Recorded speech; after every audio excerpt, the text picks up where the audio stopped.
이사야서 32장 말씀을 가지고 하나님의 숨은 의도, 하나님의 숨은 의도라는 제목으로 은혜 나누겠습니다. 오늘 말씀은 31장 말씀에 대한 확장입니다. 오늘 새벽에 나눈 31장 1절을 보시면 이렇게 시작했습니다. 도움을 구하러 애굽으로 내려가는 자들은 화 있을진저 그들은 말을 의뢰하며 병거의 많음과 마병의 심히 강함을 의지하고 이스라엘의 거룩하신 자를 앙모치 아니하며 여호와를 구하지 아니하거니와. 유다가 아수르의 침공을 받았습니다. 그때 그들은 하나님이 아니라 애굽에게 도움을 요청하러 갔습니다. 여기 먼저 한번 생각해 봅시다. 유다가 애굽에 도움을 요청한 것이 잘못된 일입니까? 새벽에도 나눴지만 우리도 그렇습니다. 어려운 일이 있다 보면 살다 보면 그런 어려운 일이 있지 않습니까? 그때 다른 사람에게 도움을 요청하면 안 됩니까? 극단적으로 성도가 불신자에게 도와달라고 도움을 요청하면 됩니까? 안 됩니까? 되죠. 안 될 게 뭐가 있어요? 내가 어려운데 서로 의지하면서 살 수 있죠. 근데 왜 하나님이 왜 유다 너희들 믿는 사람들이 왜 믿지 않는 애굽을 의지했다고 이렇게 화를 내시고 계속 지적을 하실까요? 왜 그러실까요? 좀 서로 살다 보면 힘들고 어려울 때 도와달라고 할 수 있는 거 아니겠습니까? 유다의 잘못이 지금 무엇입니까? 정확하게 보면 묻지 않았다라는 거예요. 하나님께 묻고 응답을 받아 애굽에 도움을 요청했다면 오케이, 문제가 되지 않아요. 그런데 하나님께 묻지도 않고 자기 마음대로 자기 편한 대로 자기 생각대로 애굽으로 달려갔다는 게 문제였어요.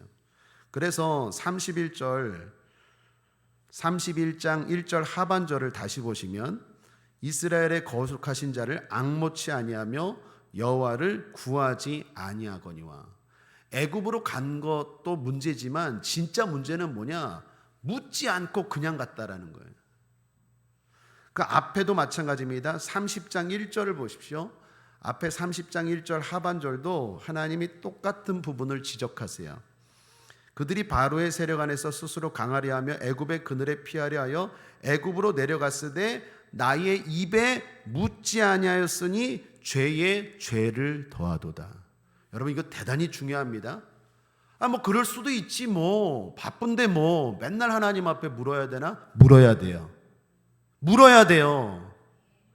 하나님의 백성의 특징은 하나님께 묻는 사람들이에요. 언제는 묻고 언제는 내 맘대로고 아니에요. 네버요, 네버. 하나님 정말 싫어하세요. 애굽의 도움을 요청한 게 문제가 아니라 하나님께 묻고 도왔다면, 하나님께 응답을 받고 갔다면 오케이라니까요. 뭐라 그러지 않아요. 그런데 하나님을 먼저 찾는 게 아니라 내 힘대로 내가 해볼 대로 다 하다가 마지막에 하나님을 찾는 사람들이 있어. 이게 문제라는 거예요. 사랑하는 여러분, 하나님께 물으십시오. 오늘도 물을 일 많잖아요. 그죠? 물을 일 많잖아요. 사업 어떻게 해야 될지, 우리 가정 어떻게 해야 될지, 내 자녀 어떻게 해야 될지, 시험은 어떻게 해야 될지, 다음 달 보험금은 또 어떻게 해야 될까? 물을 게 한두 개 아니잖아요. 하나님께 맡기고 물으시길 바랍니다. 묻지 않고 애굽을 의지한 결과 하나님이 재앙을 내리실 거라고 경고합니다. 31장 2절을 보시면 여호와께서도 지혜로우신즉 재앙을 내리실 것이라. 그런데 이 재앙이 역사적으로 내려졌을까요? 안 내려졌을까요? 안 내려졌어요. 왜 그랬을까요? 이 경고를 듣고 유다가 회개했기 때문입니다. 다행히도 이 이사야 때 유다의 왕이 히스기야예요. 히스기야 들어봤죠? 히스기야는 똑똑한 왕이에요. 똑똑하다는 것은 하나님의 마음을 읽을 줄 아는 왕이었다는 거예요. 그래서 바로 엎드렸어요. 이 경고를 듣고 무시하지 않고 하나님 앞에 바로 엎드리고 회개했어요. 하나님 의지합니다. 두 손 두 발 다 들었어요. 그랬더니 하나님이 이 재앙을 내리지 않았어요. 대신 유다를 괴롭혔던 아수르 군대 18만 5천 명을 하루아침에 하나님이 몰살시켰어요. 놀라운 일입니다. 사랑하는 여러분, 회개하면 얼마든지 어떤 상황에서든지 하나님은 구원해 주시는 줄 믿습니다. 그러므로 회개가 중요합니다. 아울러 회개가 빨라야 중요합니다. 회개가 빠른 사람이 지혜인 줄 믿습니다. 이 성경을 읽다 보면 패역한 자들이여, 패역한 자들이여라고 나오죠. 말이 어렵죠. 패역이라는 말이 고집불통이라는 말이에요. 계속 고집을 피우는 사람이 있어요. 계속 그렇게 말을 하는데도 계속 고집을 피워요. 패역한 자들이여라는 말이에요. 그 뒤에는 항상 따라오는 말이 있어요. 뭡니까? 화 있을진저, 화 있을진저. 그런데 유다는 다행히 히스기야로 말미암아 이 재앙이 내리지 않았어요. 자, 그게 31장의 이야기예요. 그런데 오늘 우리가 읽은 32장 말씀이 왜 중요하냐면 갑자기 한 왕에 대해서 이야기합니다.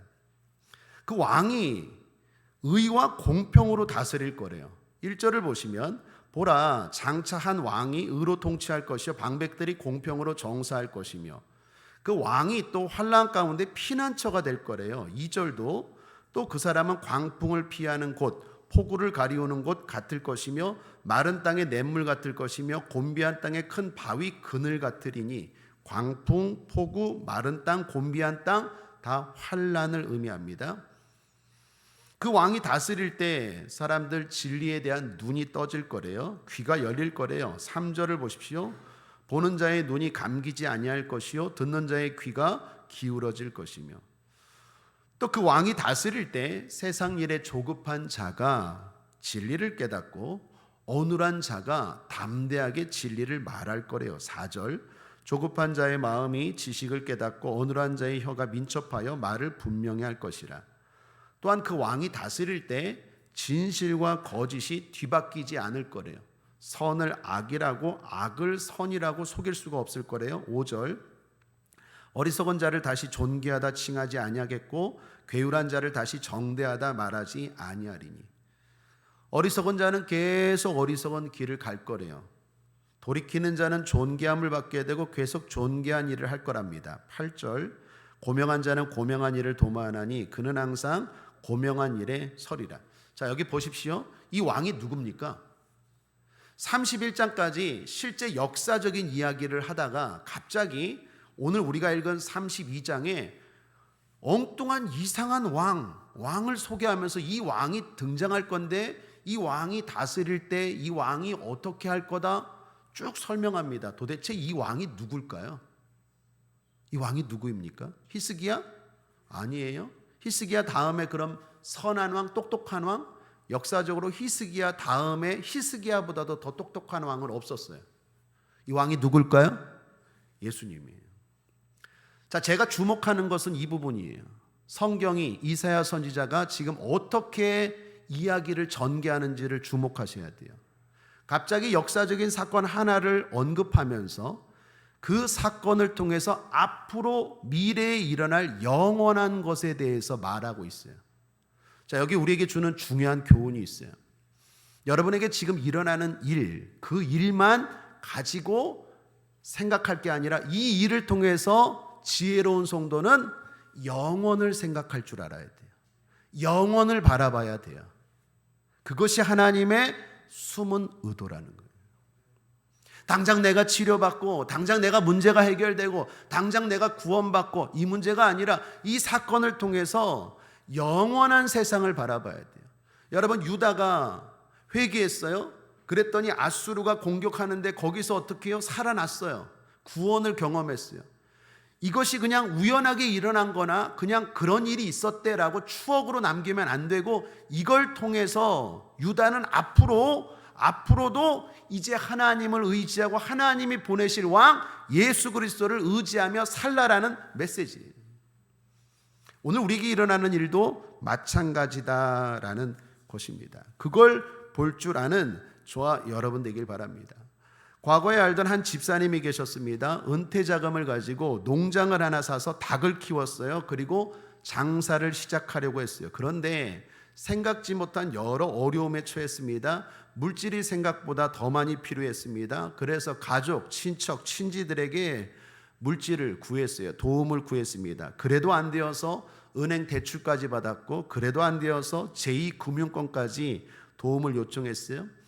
결국 어찌어찌해서 닭 장사를 좀 크게 시작했습니다. 그런데 이게 웬걸이요? 시작하는 순간 조류 독감이 온 나라를 뒤덮었어요.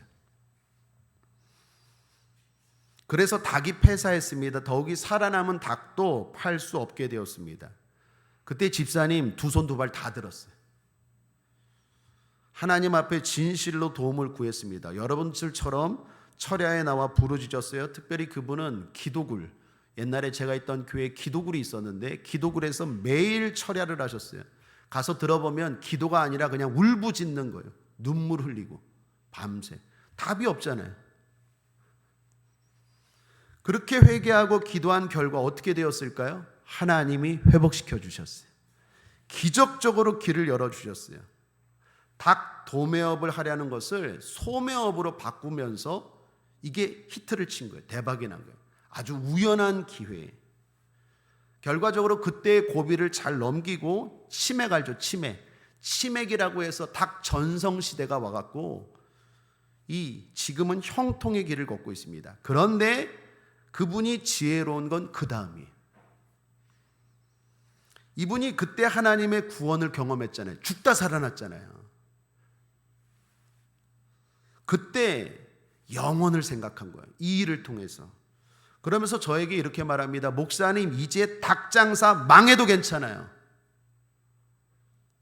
저는 주님을 제대로 만났어요. 이제는 영원 장사할 거예요. 닭장사는 영원 장사를 위한 진정한 수단이고 도구예요. 망해도 괜찮아요. 망했을까요? 지금도 승승장구예요.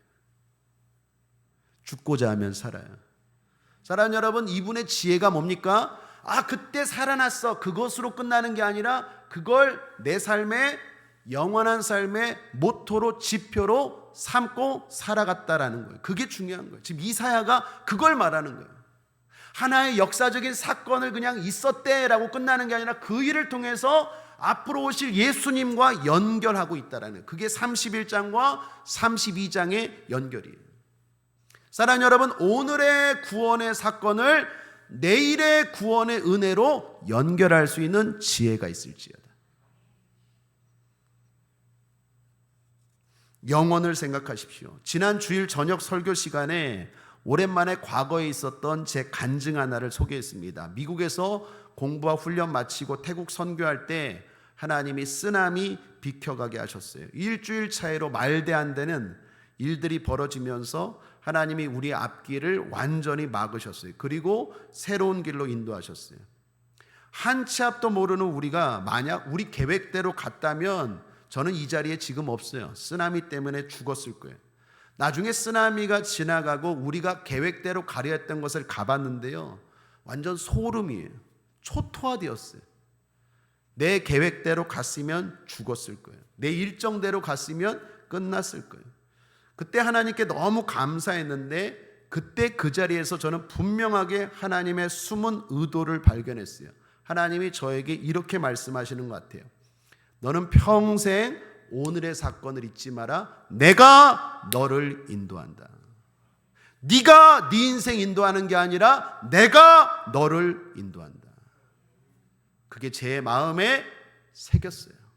그리고 20년 넘도록 지금까지 또 들춰보고 또 지난 주일날 여러분께 이야기하면서 제 마음에 또다시 새겼어요. 그렇지, 하나님이 내 인생 인도하지.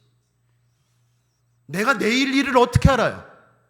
내일 조류독감이 올지 내일 쓰나미가 올지 내가 어떻게 알아요? 뭘 믿고 그렇게 당당해요? 하나님께 맡기시길 바랍니다. 범사의 그를 인정하라. 그리하면 내 길을 지도하시리라. 영어 성경에 보면 make your face straight라고 되어 있어요. Your face, 너의 도보를 make straight, 직선 만들어 준다는 거예요. 그런 것 같아요. 내 마음대로 하면 항상 돌아가요. 근데 하나님께 맡긴 것들은요, 늘 스트레이트야. 스트레이트, 직선이야. 직선으로 갈 것을 자꾸 돌아가지 않게 되길 바랍니다. 그러려면 여러분의 삶에 있었던 그 은혜로운 구원 사건을 잊지 마셔야 돼요. 그때는 절박하고 그렇게 기도해놓고 그거 해결되면 다 까먹었어. 그러지 말라는 거예요. 31장이 32장으로 이어져야 돼요. 지금 이사야가, 지금 성경이 우리에게 말하는 거예요. 오늘의 이 사건이 내일의 내 삶의 교훈으로 이어지게 하라는 것입니다. 여러분에게도 그런 구원의 은혜가 있잖아요. 저만 있습니까? 여러분에게도 분명히 있잖아요. 그걸 마음의 신비에 새기고 또 새기시기를 주님의 이름으로 축복합니다. 이처럼 이사야는 유다의 구원 사건을 통해서 앞으로 오실 예수님의 구원 시대를 말하고 있는 것입니다. 그리고 그 예수님이 말씀하신 대로 오셨어요. 오시고 부활 승천하셨죠. 그리고 지금은 어디에 계십니까? 하늘에 계세요. 그리고 다시 예수님은 오시려고 하고 있습니다. 자, 그렇다면 이제 저와 여러분입니다. 어떻게 살아야 될까요?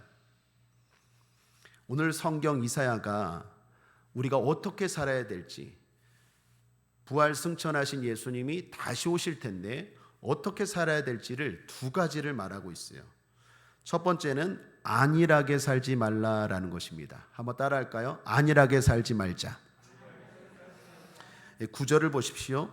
너희 안일한 부녀들아. 10절 너희 염려 없는 여자들아. 11절 너희 안일한 여자들아 떨지어다. 너희 염려 없는 자들아 당황하여 할지어다. 여기 여자라고 해서 꼭 여자들만 얘기하는 게 아니에요. 예수님이 신랑이고 그 신랑 대신 예수님께 성도는 신부죠. 모든 성도들을 말하는 거예요. 그런데 강조점이 뭡니까? 안일을 말해요. 여러분, 안일이 무슨 말일까요? 이 성경이 안일로 번역을 했는데 이게 뭘까요? 아무런 문제가 없어서 그냥 평탄하게 살아가는 사람들을 안일한 사람이라는 거예요. 너 지금 삶에 아무런 문제가 없다고 해서 그냥 그렇게 살아가는 사람들아, 염려가 없다고 해서 그냥 만족하며 살아가는 사람들아, 그렇게 살지 말라라는 거예요. 그럼 어떻게 살아야 됩니까? 열정적으로 살라는 거예요. 열정적으로. 그렇게 안일하게 살다가 가슴 칠 날이 올 거래요. 12절 함께 읽겠습니다. 시작. 좋은 밭을 위하며 열매 많은 포도나무를 위하여 가슴을 치게 될 것이니라. 왜 가슴을 치게 됩니까? 주님이 나중에 다시 오셔서 열매 많은 자들을 칭찬하시고 복 주실 때 가슴을 칠 거라는 거예요. 아이고, 내가 왜 그렇게 안일하게 보냈을까? 그러므로 사랑하는 여러분, 우리는 어떻게 해야 됩니까? 당장에 내가 문제가 없다고 해서 그냥 평안하게 그냥 괜찮다라고 여기면서 살면 안 된다라는 것입니다. 즉 거룩한 욕심을 가지십시오. 거룩한 욕심을 가지십시오. 천국은 침노하는 자의 것입니다. 가슴 칠 날이 와요. 거룩한 욕심을 가주라라는 것입니다. 우리의 삶을 돌아보고 바둑 잘 두는 고수들의 이야기를 들었습니다. 그들은 바둑을 두는 내내 개가를 한대요. 내가 이기고 있나 지고 있나 계속 마음으로 셈을 놓는다는 것입니다. 그래서 신중하게 한 돌 한 돌을 놓는데요. 여러분, 우리의 삶도 그렇습니다. 세월이 유수 같아요. 정말 빨라요. 한 돌 한 돌 놓으셔야 돼요. 안일하게 보내면 안 돼요. 가슴 칠 날이 와요. 아, 내가 그때 좀 더 열심히 살 걸, 그때 좀 더 열심히 기도할 걸. 여러분, 신앙의 목적은 오늘의 평안이 아니라 영원한 평안이에요. 믿습니까? 신앙생활의 목적이 잘 사는 겁니까? 오늘 잘 사는 겁니까? 영원히 잘 사는 거예요. 그러므로 거룩한 욕심 가지셔야 돼요. 주님 다시 오실 때까지. 누가복음 13장에서 열매 맺지 못하는 무화과 나무를 주님이 말씀하십니다. 열매를 따려고 주인이 매년 과수원을 찾아옵니다. 그런데 무화과에서 열매가 없어요. 그것도 3년 내내 열매가 없습니다. 결국 주인 과원지기에게 말하죠. 그 나무 찍어버려라. 그 열매도 맺지 못하는데 찍어버려라. 어찌 땅만 허비하느냐. 그때 가원지기가 주인에게 사정합니다. 금년만 참아주소서. 제가 땅을 파고 거름을 주어서 이번에 열매 맺도록 하겠습니다. 그때에도 열매 맺지 못하면 찍어버리소서. 이 말씀은, 이 이야기는 비유입니다. 예수님이 나중에 오실 때, 셈할 때 그렇게 하신다라는 거예요. 여기 사정하는 분이 누구일까요? 예수님이. 예수님이 하나님께 사정해요. 하나님이 보니까 올해도 작년하고 똑같아. 변한 게 없어. 그냥 허비, 안일하게 살아가. 안일하게. 벗어버리려고 하는데 주님이 사정하는 거예요. 우리 김 목사에게, 우리 김 집사에게, 우리 김 권사에게 주님 한 번만 더 기회를 주옵소서. 열매 맺힐 겁니다. 안일하게 살지 않을 겁니다. 예수님이 중보하는 거 아닙니까? 그러므로 사랑하는 여러분, 열심을 냅시다. 지금 우리가 살아야 될 모습은 뭡니까? 열심을 해야 되는 거예요. 어떤 열심? 거룩한 열심입니다. 영국 황실에 있는 휘핑보이에 대한 이야기를 소개한 적이 있죠. 휘핑이 뭡니까? 영어로 회초리라는 뜻이에요. 교사가 왕자를 가르칩니다. 그런데 잘못합니다.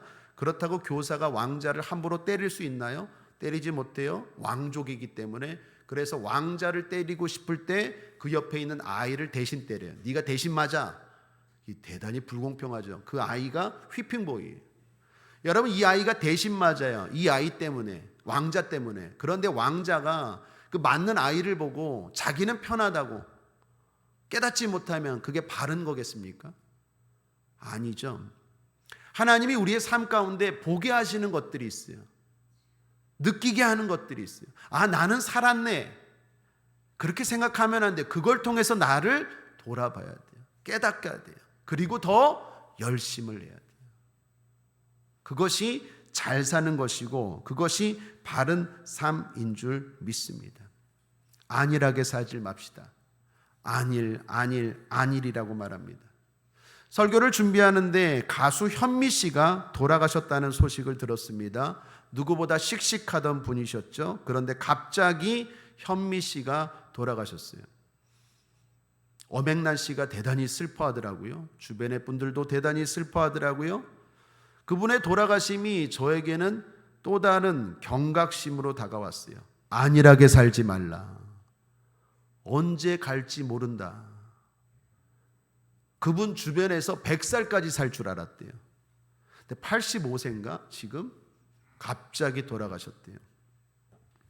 언제 부르실지 모릅니다. 안일하게 살지 않게 되길 바랍니다. 오늘 철야기도 안 하면 다음 주에 하지. 다음 주가 올까요? 내일 주님 부르시면? 오늘 봉사 안 하면 주일날 봉사하지. 그때 그렇게 봉사할 수 있을까요? 안일하게 살지 마십시오. 항상 믿음의 사람들은 지금이에요. 보라, 지금은 구원받을 만한 때요. 보라, 지금은 은혜의 날이로다. 항상 지혜로운 사람들은 오늘을 살아요.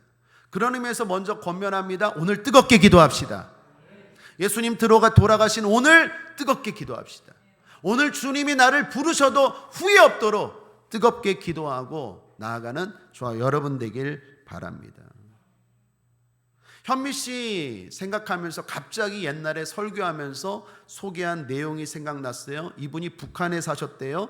어릴 때 김일성에게 어린이 대표로 꽃다발을 줄 정도로 현미 씨가 예뻤다고 하죠. 그런데 6.25 전쟁이 터지면서 남한으로 피난 왔는데 그때 피난한 곳이 대구였대요.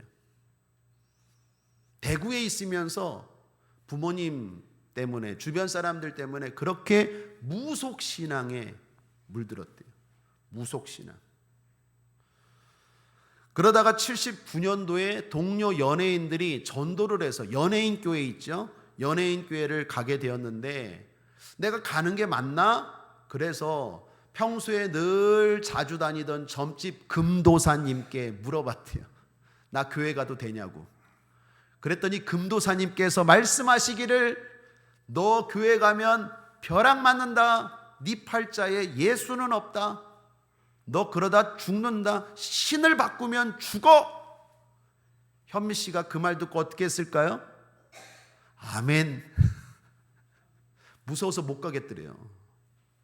무서워서. 그리고 안 갔대요. 그러다가 동생이 미국에 있는데 어떻게 미국으로 여행 갔다가 동생이 또 진정한 크리스찬이에요. 그래서 언니 예수 믿어. 언니 예수 믿어야 돼. 그래서 우연히 미국 한인교회를 갔다가 거기서 찬양에 꼬꾸라졌어요. 내 주를 가까이 하게 함은, 그 찬양이 꽂혔어요. 눈물 콧물 다 쏟고 주님 만나고 거기다가 플러스 덤으로 성령까지 받았어요. 그리고 돌아왔어요. 난 이제 예수 믿고 예수 안에서 열심히 살 거야. 그런데 이게 웬걸이요? 갑자기 성대에 8개의 혹이 생겼대요. 금도사님께서 하신 말씀이 생각났어요. 금도사님이 신을 바꾸면 어떻게 된다고요? 큰일 난다고. 아이고, 내가 신을 바꿔서 이렇게 됐나 보다. 두려움 반, 또 믿음 반. 그럴 때는 어떻게 해야 됩니까? 목사님께 찾아가야지요. 현미 씨는 목사님께 찾아갔대요. 목사님 어떻게 해야 됩니까? 기도하면 되죠. 안수 기도했어요. 기도받고 해외 일정이 있었대요. 해외 일정. 가야 되는데 의사가 말합니다. 가면 안 된다고. 목 더 쓰다가는 평생 목 잃을 수 있다고. 성대 잃을 수 있다고. 그런데 기도받고 아멘 믿습니다 하고 해외 일정 갔다 왔어요. 현미 씨가 막 밤안개인가요? 그거 막 히트곡들 나오더라고. 기사 보니까 유명할 때잖아요. 인기 많을 때. 아멘하고 기도받고 해외 일정 갔다 왔는데 어떻게 되었을까요?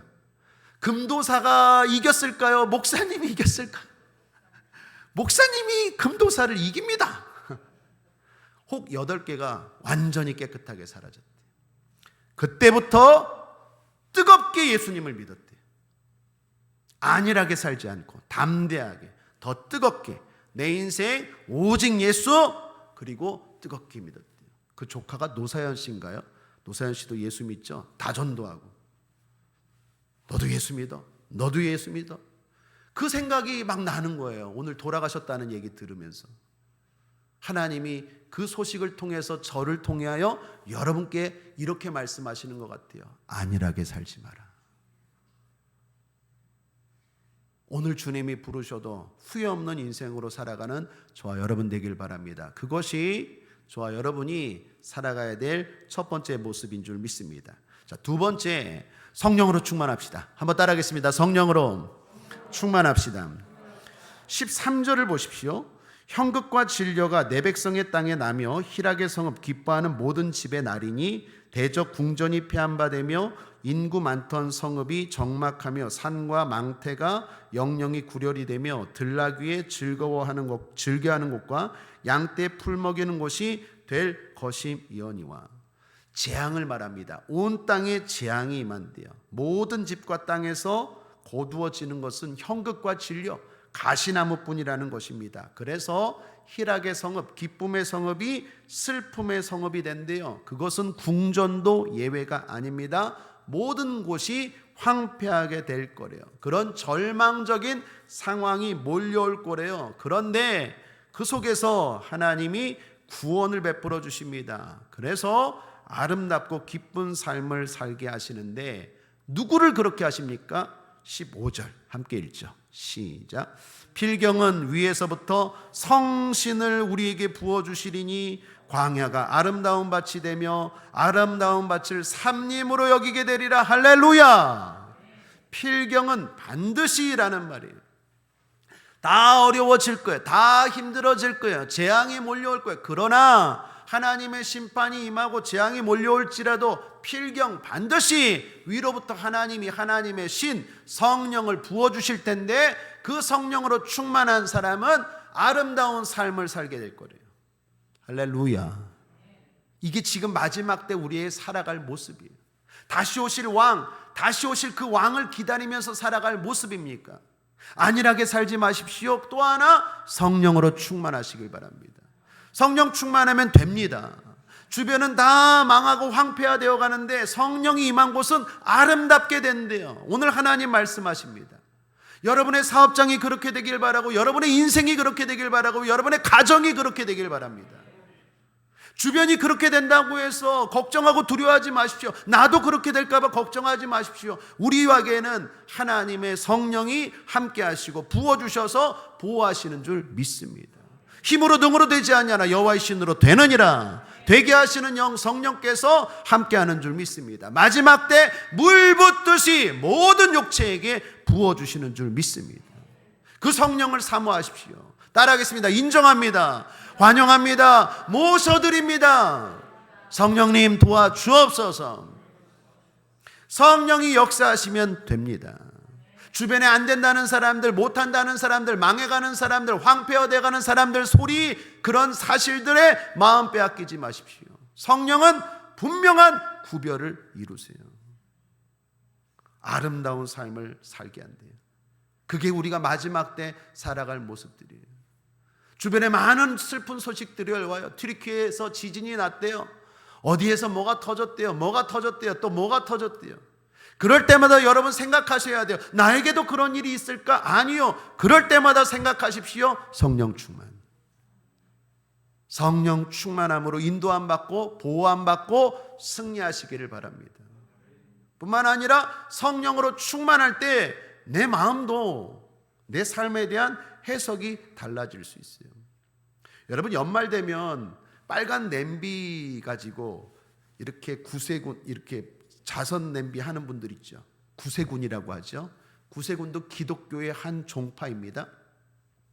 참고로 우리는 종파가 뭡니까? 교파는 뭡니까? 교단은 뭡니까? 갑자기 제가 왜 이 얘기를 했지? 여러분 모르실 것 같아서 드리는 거예요. 교파와 교단이 뭡니까? 우리 교파가 뭐예요? 우리 파 몰라요? 노량진 파잖아요. 우리 파 뭡니까? 네? 그 교단은 뭐예요?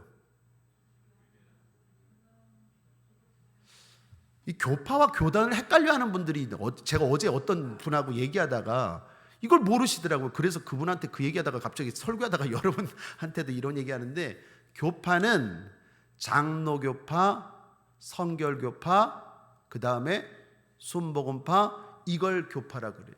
교단은, 우리 교단은 기독교 대한 하나님의 성회, 성결교파 안에서도 기성교단, 예성교단, 장로교파 안에서도 합동교단, 통합교단, 기장교단. 그러니까 이게 교단이라고 말하는 거고, 교파는 순복음파, 그 다음에 장로교파, 이런 거예요. 아멘이십니까? 갑자기 이 얘기를 왜 하죠? 제가 여러분께 질문하면 안 되겠죠? 연말만 되면 구세군,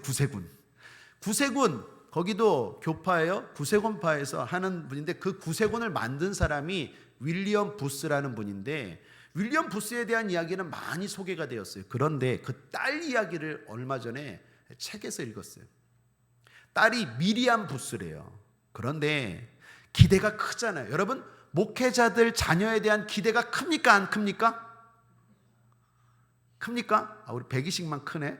근데 왜 너가 우리 딸을 기대하지?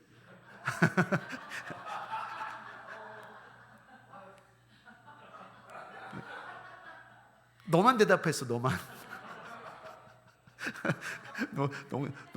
농담입니다. 목회자들 자녀에 대한 기대들 크잖아요. 이렇게 잘 자라니까. 그 윌리엄 부스가 위대한 사람이잖아요. 구세군도 창설하고. 그러니까 그 딸에 대해서 신실했거든요. 그래서 주변 사람들이 저 목사님, 저 구세군 윌리엄 부스의 딸도 참 큰 일을 할 거야 라고 기대를 했대요. 그런데 이 딸이 중병에 걸린 거예요. 병에. 그것도 죽을 병에. 그래서 주변 사람들이 그 딸을 위로한답시고 이렇게 얘기했대요. 하나님의 큰 일을 할 사람이 이런 병에 걸려서 어떻게 하냐고, 참 안 됐다고 위로했는데, 그 미리암 부스 그 딸이 이렇게 대답했대요. 하나님의 일을 하는 것도 위대하지만 하나님의 뜻을 정확히 하는 것은 더 위대한 일입니다. 나는 더 위대한 일을 하고 있는 거예요. 야, 내가 여기에 이 문장이 마음에 너무 와닿았어요. 다시 한번, 하나님의 일을 하는 것도 위대하지만 하나님의 뜻을 정확하게 하는 것은 더 위대한 겁니다. 나는 하나님의 뜻을 아는 더 위대한 일을 하고 있는 거예요. 그리고 얼마 지나지 않아서 이 딸 낳았을까 안 낳았을까요? 낳았대요. 그리고 정말로 큰 일을 이루었대요. 사랑하는 여러분, 저는 거기서 이 딸의 성령 충만을 보게 돼요. 성령 충만한 사람들은 함부로 낙심하지 않아요. 함부로 절망하지 않아요. 어떤 상황에서도 절대 긍정이, 절대 희망이. 사랑하는 여러분, 성령 충만하셔서 아름다운 삶을 사시길 바라고, 성령 충만하셔서 아름답게 해석하시길 바랍니다. 망하지 않아요. 실패 아니에요. 하나님의 뜻을 알는 더 중요하고 위대한 일을 지금 하고 있는 거예요. 얼마나 멋있는 말입니까? 저는 그 말을 하나님이 들었을 때 얼마나 걔가 이뻤을까? 우리 딸도 그런 말 했으면 참 좋겠더라고요. 하나님이 그런 말 들으면 얼마나 기쁘시겠어요. 야, 너는 진짜 내 마음을 잘 아는구나.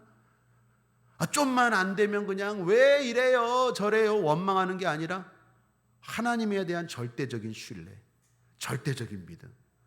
그러니까 하나님 보실 때 얼마나 이쁘겠어요. 그래, 아버지만큼 크게 쓰임받았다라는 거예요. 사랑하는 여러분, 이게 내 힘으로 안 돼요. 우리에게도 감정이 있잖아요.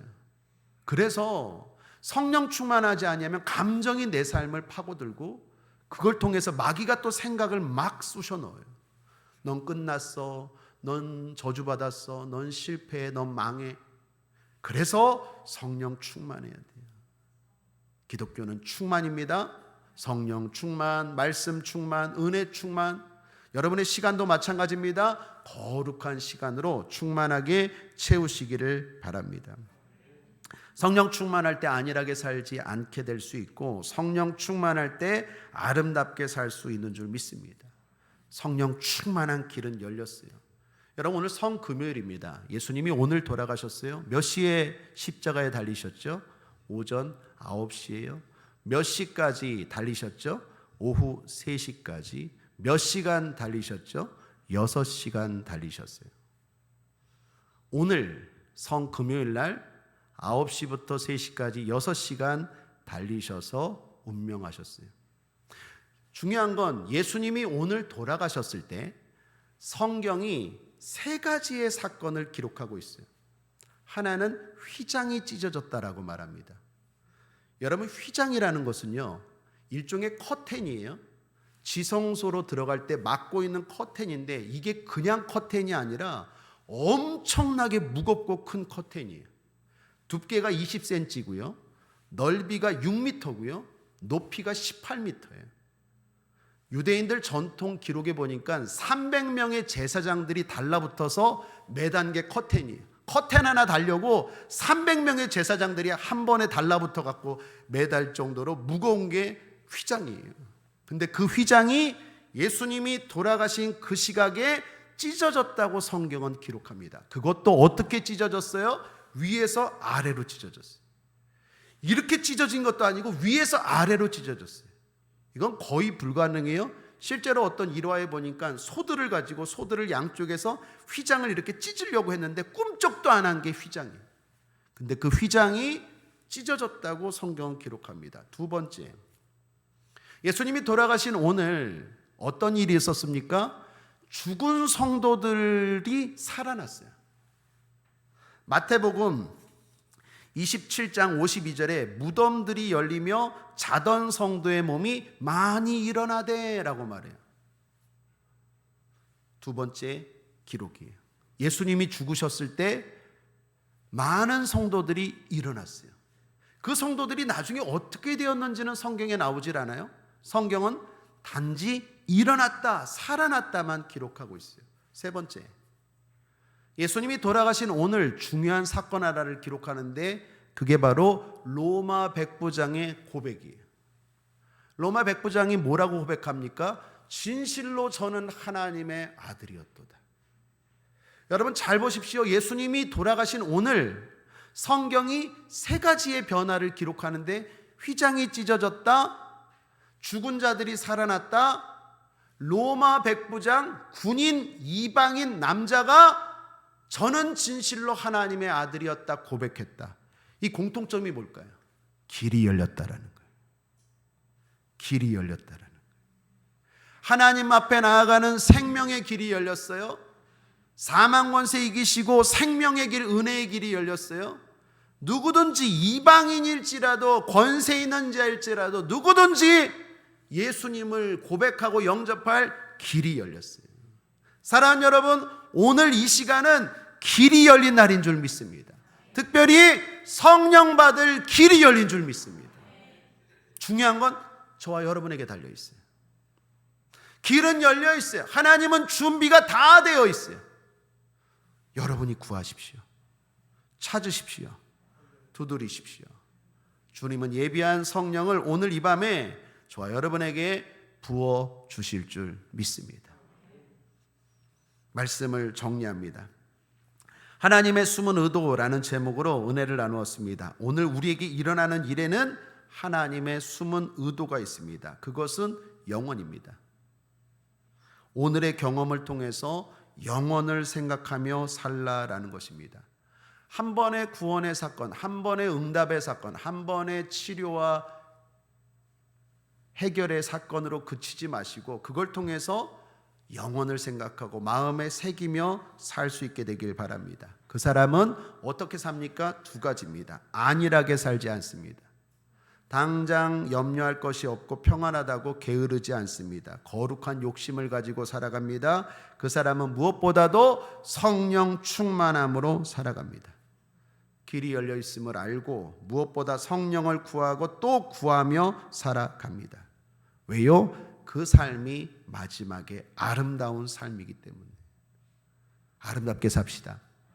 아름다운 삶은 열심히 사는 거예요. 거룩한 비전, 거룩한 목표를 가지고 열심히 사는 삶이 아름다운 삶이에요. 성령 충만함을 가지고 절대 긍정, 절대 희망으로 달려가는 삶이 아름다운 삶입니다. 그게 마지막 때 저와 여러분이 살아갈 모습인 줄 믿습니다. 기도하겠습니다. 좋으신 하나님 아버지, 오늘 이 밤에 길이 열렸습니다. 아름다운 삶을 살 수 있는 길이 열렸습니다. 하나님, 성령을 부어주셔서 열정적으로 뜨겁게 힘있게 복되게 살아가는 우리 모두가 되게 하여 주시옵소서. 감사드리며 예수님의 이름으로 축복하고 기도했습니다. 아멘.